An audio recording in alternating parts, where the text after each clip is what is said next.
আসসালামু আলাইকুম রহমতুল্লাহি ওবরকাতুহু। সম্মানিত দর্শক, আজকে সংক্ষেপে ৩টি বিষয় নিয়ে আলোচনা করব। প্রথমত হলো আওয়ামী লীগের নিষিদ্ধ হওয়া নিয়ে, দ্বিতীয়ত আওয়ামী লীগের যে প্রতীক নৌকা, এই নৌকার ভবিষ্যৎ নিয়ে, তৃতীয় হলো শেখ হাসিনার যে পুত্র জনাব সজীব ওয়াজেদ জয়, তিনি মার্কিন যুক্তরাষ্ট্রের নাগরিকত্ব গ্রহণ করেছেন বলে একটি খবর এখন ইন্টারনেটে ভাসছে, সেই বিষয় নিয়ে কথা বলব। প্রথমত যে শিরোনাম ব্যবহার করা হয়েছে আওয়ামী লীগের ইন্তেকাল, এটার জন্য দুঃখ প্রকাশ করছি।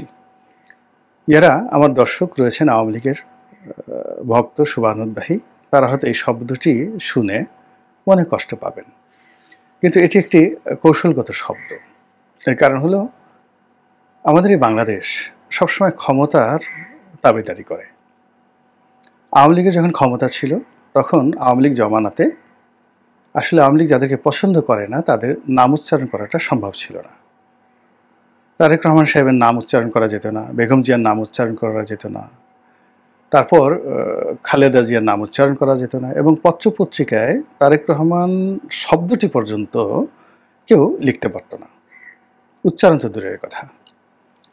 ২ নম্বর হলো যে আওয়ামী লীগের একটা শীর্ষ পর্যায় থেকে শুরু করে কতগুলো শব্দ ব্যবহার করা হতো, যেমন খুনি তারেক, খুনি বেগম জিয়া, তারপরে খুনি জিয়া, এই কথাগুলো আওয়ামী লীগ খুব অহরহ ব্যবহার করতো, এবং এগুলো তাদের জন্য যে কতটা বুমেরাং হয়ে পড়েছে যে এখন তারা প্রাণান্ত চেষ্টা করছে বিএনপির সঙ্গে একটা বন্ধুত্ব করার জন্য, এবং শেখ হাসিনা থেকে শুরু করে আরও অনেকেই এই সময়টাতে বিএনপি নিয়ে কোনো কটূক্তি করছে না।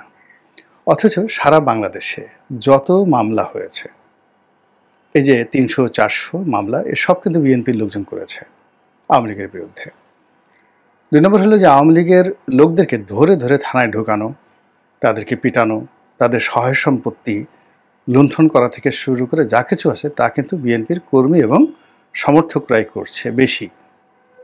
জামাতের লোকজন বা অন্য দলের যারা লোকজন, এমনকি এনসিপির যারা লোকজন, তারাও কিন্তু হয়তো এই শহরগুলোতে কিছু কিছু ক্ষেত্রে এই ঘটনা ঘটাচ্ছে, কিন্তু গ্রাম অঞ্চল, উপজেলা পর্যায়ে, জেলা পর্যায়ে এর পুরোটাই কিন্তু বিএনপির নিয়ন্ত্রণে। এখানে বিএনপির কিছু লোক আওয়ামী লীগের কিছু লোককে আশ্রয় দিচ্ছে, এটা সত্য। আবার যারা আশ্রয় পাচ্ছে না তাদের উপর কিন্তু অত্যাচারের খড়গ বিএনপি চালাচ্ছে, কিন্তু চালানোর পরেও বিএনপিকে এখন আব্বা ডাকতে আওয়ামী লীগের শীর্ষ নেতৃবৃন্দ বাধ্য হচ্ছে, এবং এখন তারা আর জিয়া রহমান সাহেবকে খুনি বলতে সাহস তো দূরের কথা, একটু বলে দেখুক না। কেউ যদি বলে যে ঠিক আছে, বেগম জিয়ার চরিত্র মানে ক্যারেক্টার অ্যাসোসিয়েশনের জন্য পার্লামেন্টে দাঁড়িয়ে যে সকল কথাবার্তা বলা হতো, তখন তো আসলে আওয়ামী লীগের যারা সাধারণ লোকজনকে বাধা দেয়নি, কিন্তু ওই সময়টাতে আমি একজন অধম ব্যক্তি, আমি কিন্তু তখন সমালোচনা করেছি, স্বয়ং প্রধানমন্ত্রীর সমালোচনা করেছি। ওই সময়টাতে বেগম জিয়াকে নিয়ে কলাম লিখেছি, তারেক রহমান সাহেবকে নিয়ে কলাম লিখেছি, মানে এটা আমি যখন সংসদ সদস্য ছিলাম।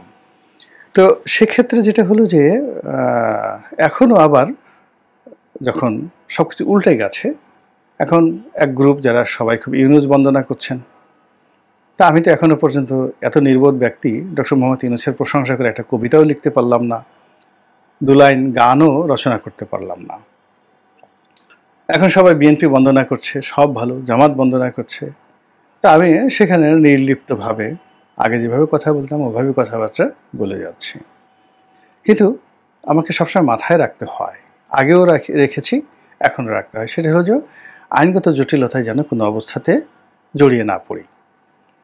এবং কোনো মব, আওয়ামী লীগের জমানাতে মব হতো, এই যে বিভিন্ন সময় আওয়ামী লীগের নেতা কর্মীরা, ছাত্রলীগের নেতা কর্মীরা বিএনপির লোকদেরকে ধরে নিয়ে তারপরে থানায় নিয়ে গারদে ঢুকিয়ে দিত, তারপরে মামলা হতো। এরকম হাজার হাজার ঘটনা ঘটেছে। ওটাই এখন সুদে আসলে আওয়ামী লীগের নেতাকর্মীদের উপর প্রয়োগ হচ্ছে। অপকর্ম কখনো থেমে থাকে না। তো সেই দিক থেকে এই যে আওয়ামী লীগ নিষিদ্ধ হয়েছে, আওয়ামী লীগ নিষিদ্ধ হয়েছে, এটাকে যদি জামাতের নিষিদ্ধ হওয়ার মতো ঘটনা মনে করা হয়, তাহলে আওয়ামী লীগ ভুল করবে।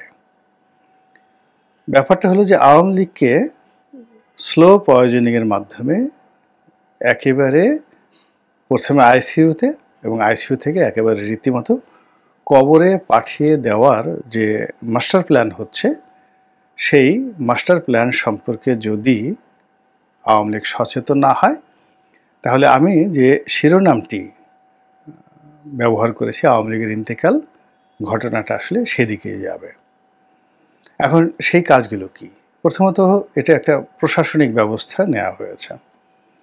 তো প্রশাসনিক ব্যবস্থা নেওয়া হচ্ছে, আর আওয়ামী লীগ এভাবে জামাতের বিরুদ্ধে প্রশাসনিক ব্যবস্থা নিয়েছিল। কিন্তু আওয়ামী লীগ যে ভুলটা করেছিল যে জামাতের যে নীতি এবং আদর্শ, ওটার কাউন্টার নীতি এবং আদর্শ তারা কিন্তু দাঁড়াতে করাতে পারেনি। এবং জামাতের যে কর্মকাণ্ড, সেই কর্মকাণ্ডকে রাজনৈতিকভাবে মোকাবেলা করার জন্য তাদের যে ধরনের কর্মসূচি দরকার ছিল সেটা তারা পারেনি। ফলে কি হলো? নিষিদ্ধ হওয়াটা তাদেরকে আরও পুনরুজ্জীবিত করে দিয়েছে। এখন আওয়ামী লীগকে নিষিদ্ধ করা হয়েছে, যদি সেই নিষিদ্ধকে চ্যালেঞ্জ জানিয়ে আওয়ামী লীগ তার রাজনৈতিক প্রজ্ঞা, মেধা, যোগ্যতা, কথাবার্তা, আচরণ সব কিছুতে একটা রেনেসা, জাগরণ নিয়ে আসে, তাহলে যারা নিষিদ্ধ করেছেন এটি তাদের জন্য বুমেরাং হয়ে যাবে। কিন্তু যারা নিষিদ্ধ করেছেন, বুঝতে হবে এখানে যারা আছেন তারা হয়তো আওয়ামী লীগের মতো তাদের পেশি শক্তি নেই, আওয়ামী লীগের মতো হয়তো তাদের টাকা নেই, কিন্তু তাদের শিক্ষা আছে, তাদের স্মার্টনেস আছে, তাদের ইন্টারন্যাশনাল কানেক্টিভিটি আছে, এবং জীবনের বহু যুদ্ধে তারা জয়ী হয়েছে।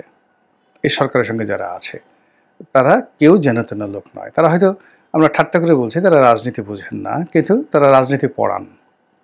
দে the teacher of the politics. তারা অর্থনীতি বোঝেন না, কিন্তু they the master of economics. তারা ইকোনমিক্সের প্রভু। তারা মার্কেটিং বোঝেন না, কিন্তু they are the godfather of marketing. এবং এই যে তারা তাদের যে জ্ঞান, গরিমা, বিদ্যা, বুদ্ধি, এই সব কিছুকে গোপন রেখে তারা যে নীরব থাকছেন। আমাদের দেশে একটা কথা আছে না, ভাঙা কলসি খুব ঠনঠন করে নড়ে। তো আওয়ামী লীগের মতো, জামাতের মতো, বিএনপির মতো তারা ঠনঠন করে নড়ছে না। তারা সব কিছুই হাসি মুখে বরণ করছে, নির্বোধের মতো তারা নিজেদেরকে পরিচয় দিচ্ছে। এবং এটাই যারা এই সরকারের প্রতিপক্ষ তাদের জন্য ভয়ঙ্কর। এর কারণ হলো প্রতিপক্ষ তাদেরকে রিড করতে পারছে না। আর গত এই 7-8 মাসে তারা যে কাজগুলো করতে চেয়েছে, দেখুন তো, মিলিয়ে দেখুন তো। ডক্টর মোহাম্মদ ইউনূস ব্যক্তিগতভাবে যে কাজগুলো করেছেন তার নিজের জন্য, গ্রামীণ ব্যাংকের জন্য, গ্রামীণ ফোনের জন্য, তার পরিবারের জন্য, তার আত্মীয় স্বজনের জন্য, তিনি যাদেরকে পছন্দ করেন তাদের জন্য, এটা 17 বছর আওয়ামী লীগ করেছে কিনা বা করতে পেরেছে কিনা? পারেনি।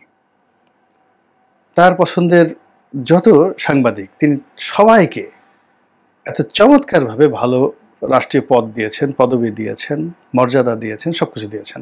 আওয়ামী লীগ কী করেছে? প্লেনে করে উড়িয়ে নিয়ে গেছে তাদের সবাইকে, এক একটা বড় বড় সাংবাদিকদেরকে তারা দালাল বানিয়েছেন, তারা চাটুকার বানিয়ে দিয়েছেন, এবং এখন সবাই পালিয়ে আছে আর অনেকে জেলে আছে। কিন্তু ডক্টর মোহাম্মদ ইউনূস তাদেরকে কাজে লাগিয়েছেন রাষ্ট্রের কর্মে। তো এই বিষয়গুলো পড়তে জানতে হবে, বুঝতে জানতে হবে, এবং সেটা যদি বুঝতে না পারে আওয়ামী লীগ, তাহলে সত্যিকার এই দলটি এখন আইসিইউতে আছে, সামনে তার কবরে যাওয়া ছাড়া আর কোনো উপায় নেই। গেল ইন্তেকাল সম্পর্কে। দ্বিতীয় যে বিষয়টি আমি বলতে চাচ্ছি, আওয়ামী লীগের যে প্রতীক রয়েছে নৌকা, এই নৌকা নিয়ে টানা হেঁচড়া হবে, ভীষণ রকম টানা হেঁচড়া হবে। এখন এই নৌকা প্রতীকটি যদি ধরুন একটি নতুন যে অনেকগুলো দল নিবন্ধিত হবে, সেই নিবন্ধিত যে কোনো একটা দলকে তারা এই প্রতীকটি বরাদ্দ দিয়ে দেয়, কী করবে আওয়ামী লীগ বলেন? আন্দোলন করবে? লাফালাফি করবে? গালাগাল করবে? কোনো লাভ হবে না। এই জন্য তাদেরকে বুদ্ধি খাটাতে হবে, কূটনৈতিক তৎপরতা চালাতে হবে, এবং এই কাজগুলো যেখানে যেখানে হবে সেই জায়গাগুলোর সাথে বিনয়, ভদ্রতা নিয়ে দেশি এবং আন্তর্জাতিক তাদের যত কানেক্টিভিটি আছে সর্বোচ্চ শক্তি দিয়ে তারা যদি এই নৌকাকে রক্ষা করতে না পারে, তাহলে অতীতে যেভাবে দাড়িপাল্লা নিয়ে তারা যেভাবে খেলেছে এবং খেলে তারা ব্যর্থ হয়েছে, কিন্তু এই বর্তমান সরকার কিন্তু নৌকা নিয়ে যে খেলাধুলা করবে, এটা তারা ব্যর্থ হবে না। ধরুন একটা পার্টি এখনও নিবন্ধিত হয়নি, না নিবন্ধন পায়নি। ধরুন অনেক অদ্ভুত অদ্ভুত এই কিংস পার্টি এই গত 7 মাসে নিবন্ধিত হয়েছে, শত শত পার্টি। মানে তারা আত্মপ্রকাশ করেছে, এখন তারা নিবন্ধনের জন্য দরখাস্ত করবে। এইরকম সবচেয়ে যেটাকে আপনি দুর্বল মনে করেন, অসহায় মনে করেন, এরকম একজন লোককে যদি নৌকা প্রতীক দেওয়া হয়, অর্থাৎ ওই যে ছক্কা ছয়পুর ছিল, তার ডাব মাকড়া ছিল, এরকম ছক্কা ছয়পুর প্রকৃতির অনেক লোক রাজনৈতিক দল গঠন করে ফেলেছে এবং আওয়ামী লীগের এই মাথার মুকুট নৌকা এটাকে ছক্কা ছয়পুর টাইপের এরকম একজন লোককে দিয়ে দেওয়া হলো। তো এটা হলো যে অনেকটা যে আপনার ডাস্টবিনের ময়লা এনে আপনার মুখে মাখিয়ে দেওয়া হলো, তারপরে আপনাকে বলা হয় যে আপনি ঘুরেন। কিংবা দেখা গেল আপনাকে গাল কাটা কামাল বানানোর জন্য চাকু দিয়ে আপনাকে সুন্দরভাবে গাল একেবারে ক্রস চিহ্ন হয়ে দেওয়া হলো, এরপর সেখানে ব্যান্ডেজ করে আপনাকে বলা হলো আপনি ঘুরেন, 2 গালে 2টো ক্রস চিহ্ন, গাল কাটা কামাল। এরকম নৌকা নিয়ে সরকার খেলবে। এর কারণ হলো আওয়ামী লীগের যে আবেগের যে জায়গাগুলো, সেই আবেগের জায়গাগুলো কিন্তু তারা খুব কৌশলে ভেঙে দিচ্ছে।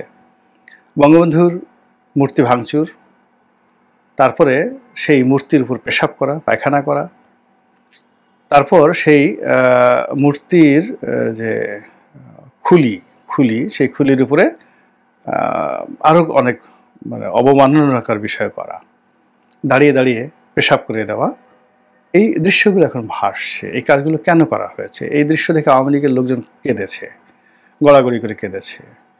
এবং এটাই যারা এই কাজ করেছে, এটা তারা ইচ্ছা করে করেছে তাদেরকে মোরালি নৈতিকভাবে দুর্বল করে দেওয়ার জন্য। 32 নম্বর ভেঙেছে তাদেরকে নৈতিকভাবে দুর্বল করে দেওয়ার জন্য। সুধা সদন ভেঙেছে তাদেরকে নৈতিকভাবে দুর্বল করে দেওয়ার জন্য। এবং এই যে আওয়ামী লীগের অফিসগুলো আছে, এগুলো দখল করা হচ্ছে নৈতিকভাবে দুর্বল করার জন্য, দখলের উদ্দেশ্য নয়। আওয়ামী লীগের যে কেন্দ্রীয় অফিস, এখানে ভ্রাম্যমাণ পতিতা পাগল তারা থাকছে এবং কিছু কিছু জায়গাতে তারা ওখানে নিয়মিত মলত্যাগ করছে, পায়খানা করছে, দুর্গন্ধে আপনি তার ধারে কাছে যেতে পারবেন না। এই কাজগুলো করা হচ্ছে আওয়ামী লীগকে মোরালি দুর্বল করার জন্য। ফলে এর ধারাবাহিকতায় নৌকাটি নিয়ে যদি তারা যমুনা নদীতে ডুবিয়ে দেয়, যেমন এখন যে শেখ হাসিনার নামে একটা গরু জবাই দেওয়া হলো, এটা তো মূলত শেখ হাসিনাকে মোরালি দুর্বল করার জন্য এবং তার নেতাকর্মীদের কাছে তাকে এমনভাবে উপস্থাপন করার যে একটা চেষ্টা। আদারওয়াইজ কেন একটা গরুর নাম হবে গায়ে লেখা ওবায়দুল কাদের, গায়ে লেখা শেখ হাসিনা? এটা মূলত মোরালি দুর্বল করার জন্য। এখন তারা যদি বলে যে ঠিক আছে, আমরা এখন আওয়ামী লীগের 100টি নৌকা যমুনা নদীতে ডুবাবো, পদ্মা নদীতে ডুবাবো, ব্রহ্মপুত্রে ডুবাবো, এবং এটা সেলিব্রেট করে করে তারা এই কাজগুলো করবে। নৌকাডুবি, আওয়ামী লীগের নৌকাডুবি। তো এই নৌকাডুবিকে উদ্দীপনা সৃষ্টি করার জন্য তারা চাকবুম গান বাজালো, ওখানে নাচ হলো, গান হলো, এবং হিন্দুরা যেভাবে তাদের যে দুর্গা মূর্তি যেভাবে বিসর্জন দেয়, ওভাবে আয়োজক যারা আছেন তারা যদি নৌকাকে এই নদী গর্ভে তলিয়ে দেয়, ডুবিয়ে দেয়, তারপরে সেখানে যদি তারা খাওয়া দাওয়া করে, খানাপিনা করে, জিয়াফত করে, এই জিনিসগুলো আওয়ামী লীগের লোকজনের মনের মধ্যে কেমন লাগবে বলেন তো?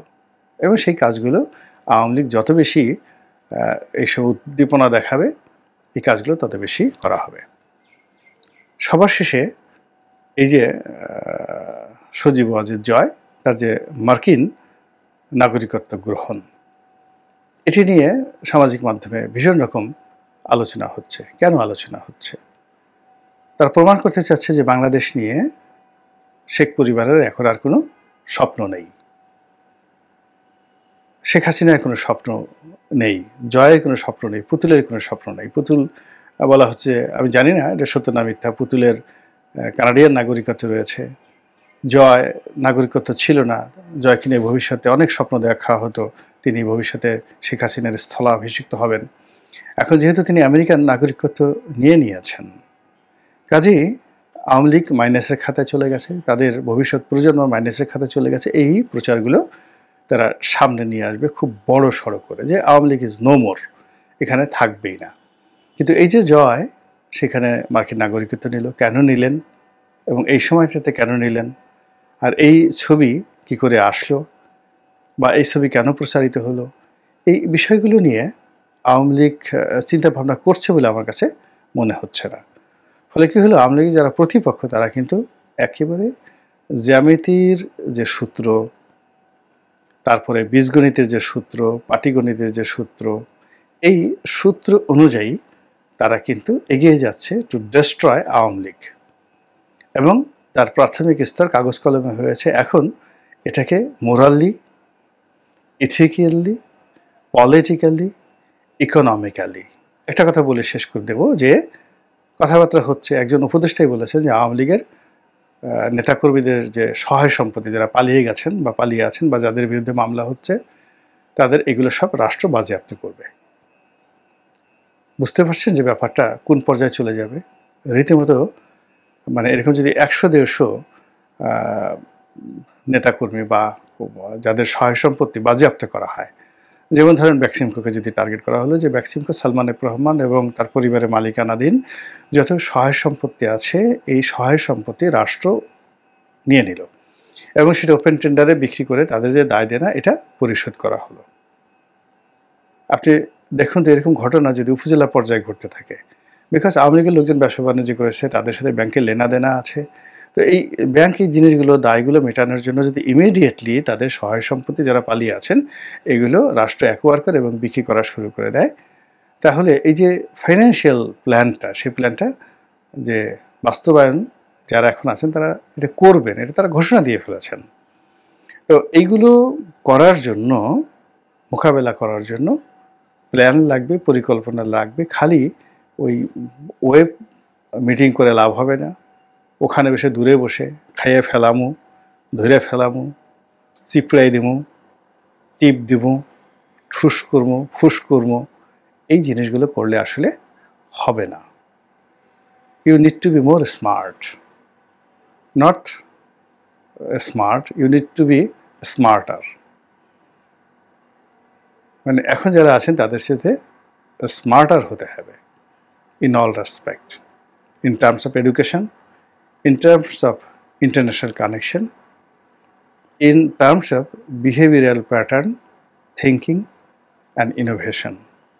Otherwise, কবরে যেতে হবে। The graveyard is calling you. আসসালামু আলাইকুম রহমতুল্লাহি ওয়া বারাকাতুহু।